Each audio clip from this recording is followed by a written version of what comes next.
Atualmente, 33,1 milhões de pessoas não têm o que comer. São 14 milhões de brasileiros a mais em comparação com 2020.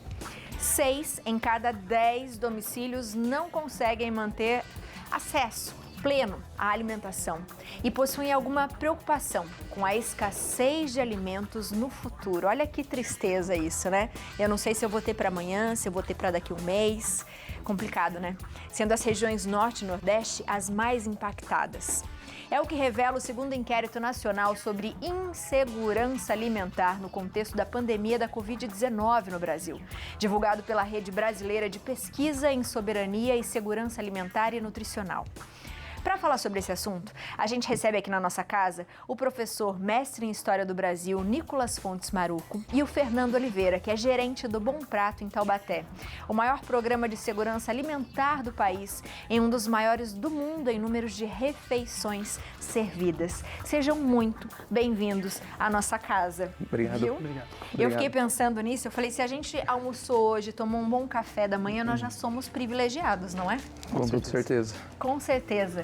Com Meu certeza. Deus. É muito triste quando a gente vê esse tipo de números, né? Porque a gente estava falando agora mesmo que a gente joga dinheiro fora. E uma das maneiras de jogar dinheiro fora é desperdiçando alimento. E a gente encontra um desperdício de alimento e, em outra fase, pessoas que não têm nada para comer. Isso é uma coisa endêmica ou não?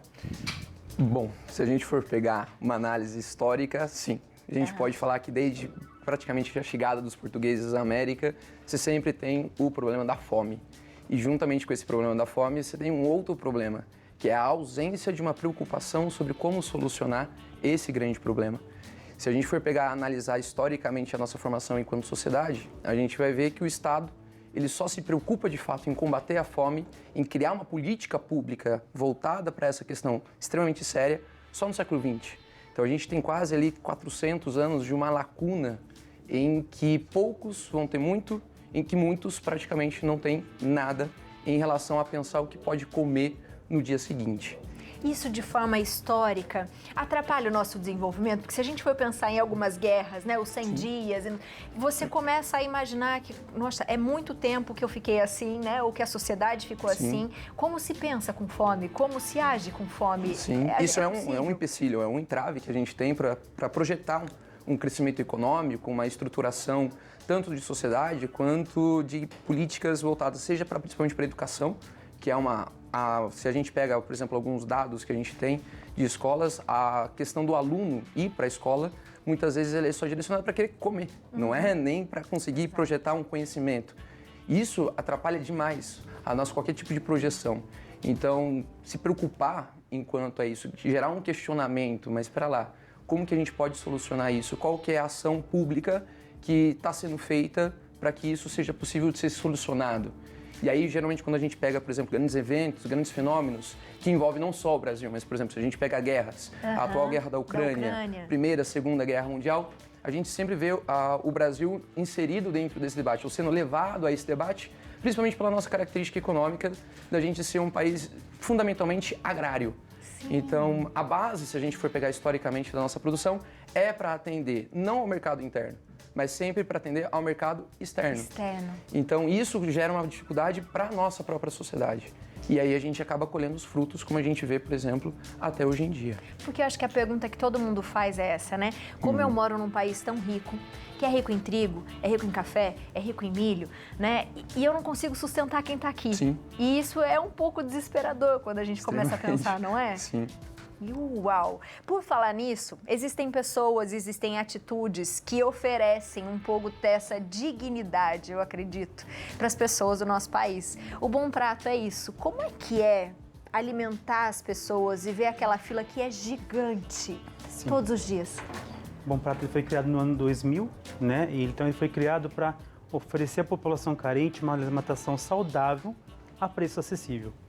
Então esse é o nosso dia a dia, né? De servir esse povo, né, que vem com fome e que vem passando dificuldades no seu dia a dia, nas suas famílias, a situação bem crítica que o país vive hoje. E como que vocês fazem essa alimentação, né? Porque vocês, é uma coisa que eu acho que a gente até tem que fazer mais no nosso Santa Receita, é mostrar como é que a gente aproveita os alimentos, né? Com a casca, com tudo, para que a gente ensine. Porque eu não sei, não é muito longe, mas, por exemplo, na casa da minha avó, parecia que ela tinha tão pouco e ela fazia tanto com o que ela tinha, né? Que eu acho que a gente meio que se perdeu disso, que é o que a gente está falando agora há pouco, né? A gente desperdiça alimentos. Como é que é isso, né? Como é que vocês fazem os pratos? O que vocês pensam para oferecer para as pessoas que só tem aquilo para comer? Então, o cardápio é preparado por uma equipe nutricional, né? Balanceado com 1.600 calorias, café da manhã e almoço. Então, ele é preparado com 30 dias antes, né, esse cardápio, e a gente vai à busca do mercado, em busca do preço, né? Legal. Porque hoje a população paga apenas R$1 no almoço, 50 centavos no café da manhã. Então, a gente vê as altas dos preços, feijão, o arroz, o óleo. Então é uma luta diária para nós também conseguir preços, né, bons e produtos de alta qualidade, que é o nosso. A gente fomenta isso diariamente, oferecer sempre o melhor para a população. Muito bom. O Léo tá ali na bancada com um exemplar do que vocês oferecem. Léo, o que você observa aí? Eu acho que você que cuida, né, com essa manipulação de alimentos, que sabe fazer tantas receitas. Como que é triste a gente pensar que a gente mora num país tão rico e tão pobre ao mesmo tempo? Pois é, né? Eu estava vendo aqui a composição do prato, né? Um prato muito bem composto, né? A gente tem tudo aqui dentro desse prato. E eu já comi no Bom Prato, eu conheço o Bom Prato, eu já dei palestras no Bom Prato e sei como o trabalho deles é muito, muito sério mesmo. E sempre tem o arroz, o feijão, a proteína, nem sempre é uma carne, às vezes é um frango. Sempre tem uma sobremesa também, né? Pode me corrigir se eu estiver errado, uma fruta, às vezes até uma gelatina, uma salada, legumes e um suco. Queria emendar também um assunto, uma pergunta para eles, né? Como a Abi falou, chega a ser inconcebível, né? Num país como o nosso, tão rico, tão muito forte em produção agrícola, tá falando de soja, o maior produtor de soja do mundo, milho, mandioca. Quando a fome vai deixar de ser uma moeda de troca para a população, por exemplo, na opinião de vocês? Você acha que isso aí realmente tem alguma solução? Porque eu encaro a fome num país tão rico como o nosso como uma moeda de troca, né, de quem normalmente está no poder ali, que tem aquele poder de dominar a fome das pessoas. Na opinião de vocês, você acha que isso aí tem alguma solução? Assim, tem algum futuro para a gente? Bem difícil, né? Bem difícil. Mas eu não vejo uma saída tão fácil para que seja possível sanear o problema da fome. O programa do Bom Prato é muito bem elaborado. Eu já fui lá uma vez, também em Taubaté. Mas, infelizmente, eu vejo num sentido histórico que isso é praticamente impossível. Pela própria estrutura como a gente vive, pela própria maneira como o sistema econômico se estabelece, eu vejo que há possibilidade de ser combatido. Porém, zerar, vamos dizer assim, eu não vejo uma saída fácil ou 100% concluída, vamos dizer, dessa forma. E você, Fernando? Então, o projeto ele atinge uma pequena fatia da população, né? Então, hoje o Bom Prato ele serve Taubaté, né? A nossa entidade, a OSC, né? Os Bom Pratos são administrados por OSC, né? Nosso caso, Taubaté, São José e agora em breve em Jacareí, tá? Para se inaugurar. São 400 cafés da manhã, 1.400 almoços e 300 jantares. Então é uma pequena gota, né, no oceano aí que o restaurante oferece, né? Todos os 64 restaurantes do estado de São Paulo. É uma pequena gota, mas que faz muita diferença, né, na vida dessas pessoas, que já é transformador. E quando a gente fala de história, a gente fala um pouco dessa coisa de cultura que está enraizado na gente, né? É como se a gente fala, a vida inteira eu fiz isso, para mudar é difícil. Sim. E é triste quando a gente vê isso, pensando num país que deveria ter essa evolução, porque os tempos mudam, as coisas mudam, e a gente ainda vive nessa coisa meio feudal, nessa coisa meio enraizado do poder, de que a gente ainda tem essas pirâmides aí de obediência e de poderes, que é muito triste. Você acha complicado isso? É mexer demais? Se a gente, o que a gente pode fazer? Mas como professor, eu sempre vejo que a educação é a possibilidade de conseguir uma liberdade. A forma da educação é uma forma libertadora. E eu acredito que a partir da conscientização de um olhar histórico, não só envolvendo história, mas envolvendo a própria condição geográfica do país, como você bem lembrou, questão norte e nordeste, pela questão das mazelas que sempre atingem, mas por quê?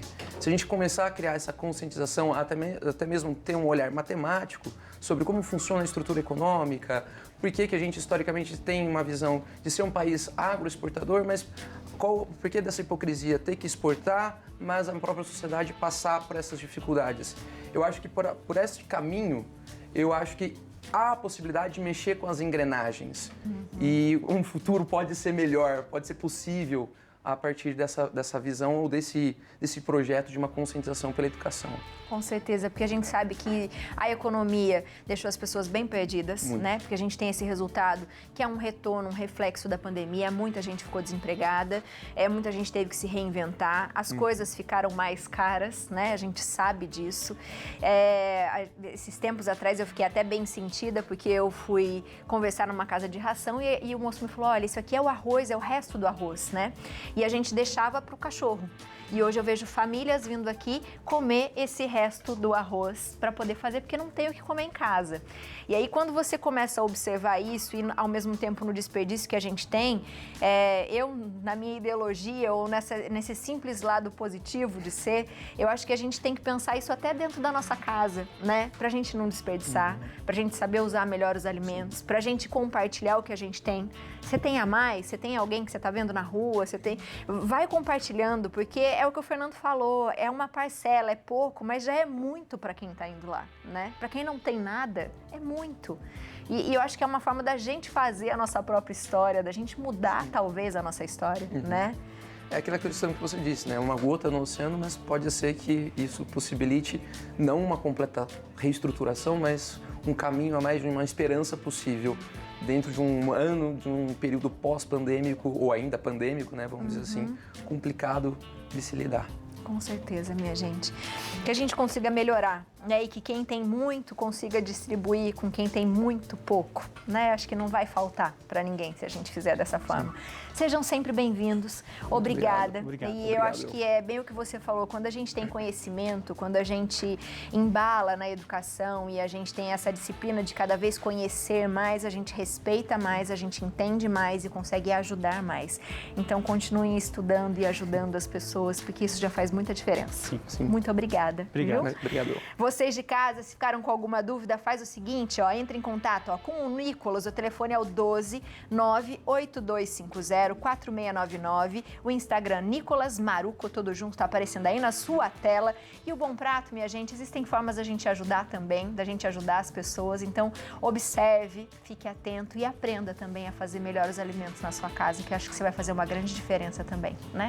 Vamos construir a nossa história. Obrigada, um ótimo final de semana. Para você também. Muito bom.